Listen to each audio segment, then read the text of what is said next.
తెలంగాణ రాష్ట్రానికి భారీ వర్ష సూచన ఉంది. 5 రోజుల పాటు భారీ నుంచి అతి భారీ వర్షాలు కురుస్తాయని హైదరాబాద్ వాతావరణ కేంద్రం ప్రకటించింది.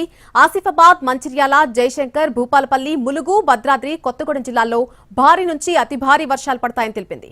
అలాగే ఆదిలాబాద్, నిర్మల్, నిజామాబాద్, జగిత్యాల, రాజన్న, సిరిసిల్ల, కరీంనగర్, పెద్దపల్లి, సూర్యాపేట, మహబూబ్ నగర్, నాగర్ కర్నూల్, వనపర్తి జిల్లాల్లో అక్కడక్కడ ఉరుములు మెరుపులతో కూడినటువంటి వర్షం కురుస్తుందని అంచనా వేస్తున్నారు.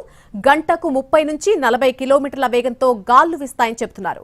ఈ నెల 19న బంగాళాఖాతంలో మరొక అల్పపీడనం ఏర్పడే అవకాశం ఉండడంతో వర్షాలు కురుస్తాయని చెబుతున్నారు వాతావరణ శాఖ అధికారులు. ఉత్తరాంధ్ర, దక్షిణ కోస్తా జిల్లాల్లో భారీ వర్షాలు కురుస్తాయని విశాఖ వాతావరణ శాఖ అధికారులు కూడా హెచ్చరించారు. రేపు, ఎల్లుండి కోస్తాంధ్రలో కూడా పలుచోట్ల భారీ నుంచి అతి భారీ వర్షాలు కురనున్నాయి. మిగిలిన చోట్ల విస్తృతంగా వర్షాలు పడతాయని చెబుతున్నారు. ఈ నెల 19న పశ్చిమ మధ్య బంగాళాఖాతంలో అల్పపీడనం ఏర్పడనుంది. ఇప్పటికే రుతుపవనాల ప్రభావంతో వర్షాలు కురుస్తూ ఉండగా అల్పపీడనం కారణంగా భారీ వర్షాలు కురనున్నాయి.